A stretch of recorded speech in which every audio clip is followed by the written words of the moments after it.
За яцхан сүүлийн үед Солонгост юу болоод өнгөрөөд байна? Солонгосын сонин сайхан ховж ив жоохон базар гэж бодлоо. За Солонгост оройд юу болоод байна гэхээр сая хэд хоног маш их хэмжээний бороо орсон. За энэ бороо нь хаагаар орсон бэ гэхээр Кёнгидо хавар. За түүнээс гадна одоо Чолоо намдуг гэдэг яг манайхаас бол нэг цагийн зайтай хотоога Гуанчжоу гэдэг энэ хотуудад бол маш их хэмжээний бороо асгарч за маш их хэмжээний хохирол учруулсан байгаа. Гуанчжоу гэдэг хотод бол 7 сарын 16-аас 17-ны хооронд 300-аас 600 мм-ийн хэмжээний бороо орсон гэж байгаа байхгүй амар байгааз. За тэгээд энэ борооны үеэр бол нийт 17 хүн амнаас алдсан гэж байна.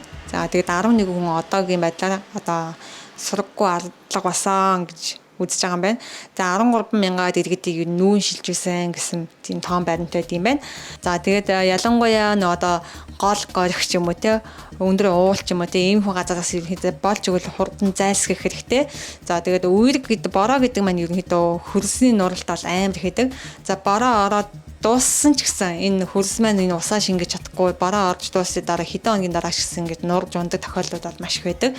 Тийм учраас иймэрхүү байдлаасаа ерөнхийдөө сайн болгоомжтой агараа. Тэгээд бороотой үеэр бол уул хадраа авирахгүй байх. За гол горхоос ерөнхийдөө холхон байх. Ядангуяа одоо Сөүл энэ чинь газар доорх Панчиа гэж яваад байгаа. Яг нэг газар доор ингээ өрөө хөслөлдөг байр үзэндээ байдаг. Тэнд болохоор гадаад хүмүүс ч гэсэн маш их гэдэг солонгос хүмүүс ч гэсэн өөрөөсөө маш ихээр амьдардаг.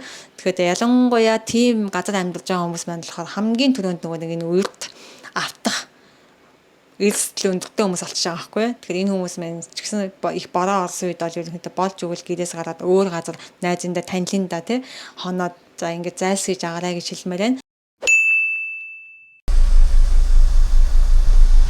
Гадаас амар халуун байна.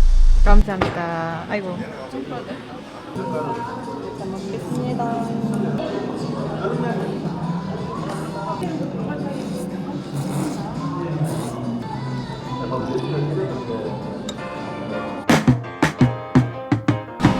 제목이 없어요. 이렇게 나가도 괜찮겠어요? 아가씨? 아니 아가씨 이거 좀 닦아요. 만화 필리핀 박씨. 선 얼굴 나와도 괜찮아요? 괜찮아요. 아, 예. 그러면 종종 좀 들어가게요. Utrين 저 스타벅스 때 커피 받았습니다. 그래서 나중에 감사합니다. 수가는 이걸로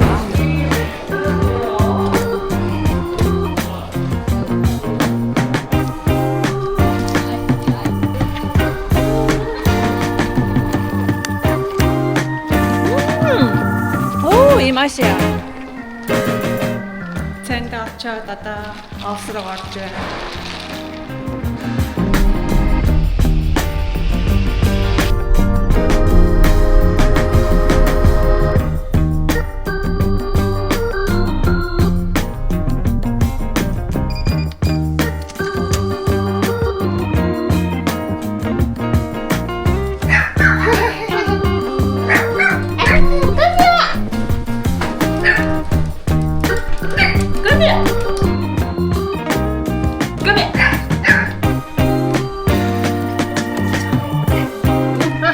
이제 나 못 들어가.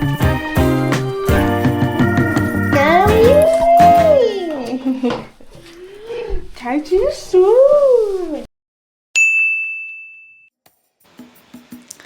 За өчигдөр манай хчээс надад нэг мессеж ирж байсан. За манай хч болохоор одоо жирэмсэн байгаа. Дараа сард магадгүй төрөх байх гэж бодож байна. За тэгсэн чинь манай хчээс хэлсэн мессеж нь юу вэ гэхээр жирэмсэн эхийн тэтгэмж гээд дансанд нь хэдэн төгрөг оржсэн гэж бодож байна. 30,968 төгрөг. Вау. Бас арай хатуу байна тий. За одоо Солонгосын засгийн газраас энэ нэгтгэс эхлээд арга зэрэгцтэй амжиргаанд нь жоохон дэм болох тусламжийн гэх юм уу ханбийн гэх юм уу за тийм мөнгө ерөнхийдөө олгож эхэлж байгаа. Солонгос улсын иргэн бол нэг хүнд 150,000 вон буюу түүнээс дээш гэсэн заалт өгсөн байгаа. За миний одоо байж байгаа энэ Чонжу гэдэг хот маань болохоор нийт 180,000 вон за олголттой байх жишээний бүс нутгаас шалтгаалаад арай үнийн хэмжээ нь өөр байгаа. Гэхдээ хамгийн дээд нь 550,000 вон. Тэгээ энэ болохоор мэдээж хамгийн дээд хэмжээний мөнгийг авахын тулд одоо амжиргааны түвшин хамгийн доод төвшөнд байх ч юм уу те. Иймэрхүү гэр бүлд бол ингээд өндөр хэмжээний мөнгө олгож байгаа. За тэгээд гадаад иргэд бас авах боломжтой. Гэхдээ гадаад иргэдээс хэн авах вэ гэхээр F5 буюу одоо байнга оршин суух хэрэгтэй. За визтэй хүмүүс гэсэн. За F6 буюу одоо солонгос иргэнтэй гэр бүл болсон хүмүүс. За F2-ын 4 за нанмын буюу цагаачлын визтэй гэсэн хүмүүс ирэхэд аль биесээр авах боломжтой, эрхтэй болчихж байгаа. Түүнээс гадна F4 эсвэл F1 визтэй хүмүүс маань болохоор хороон дээр очиод авах боломжтой эсвэл шалгах хэрэгтэй байлээ. Тэгээд энэ 7 хоногт болохоор 1-ээс 5 дахь хүртэл нөгөө төлсөн он сарын өдрийн хамгийн сүүлийн оронтой одоо тоонуудыг ингээд өдөр өдөртөнд зоогоод өгсөн байлээ. За тэгээд дараа 7 хоногоос эхлээд ерөнхийдөө онлайнж бай. За эсвэл нөгөө хороон дээр очиж өөрийн биеэр хүсэлтэд гаргасан ч хамаагүй зүгээр очиод ингээд хүсэлтэд гаргах боломжтой юм байлээ.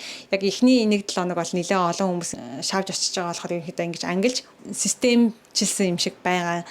За тэгээд солонгос банкны карттай хүмүүс аль шууд картны аппликейшн руу ороод шууд хүсэлтэд гаргахад бол амар юм байлээ. Энэ хүсэлтийг хизээ хүртэл гаргах хэрэгтэй юм бэ гэхээр 7 сарын 21-ээс буюу 1-ээс эхлээд 9 сарын 12 хүртэл ерөнхийдөө их 1-р шатны за мөнгө олгогдсон юм байгаа. 2-р шатны мөнгө бас бэнлээ. Тэр нь болохоор 9 сарын 22-наас эхлээд 10 сарын 31 хүртэл ингэж хүсэлт нь явагдсан байлээ. Тэгээ ямар ч солонгос байгаа хүмүүс маань шинчан буюу за хүсэлтэд гаргаад аваарай гэж хэлмээр байна.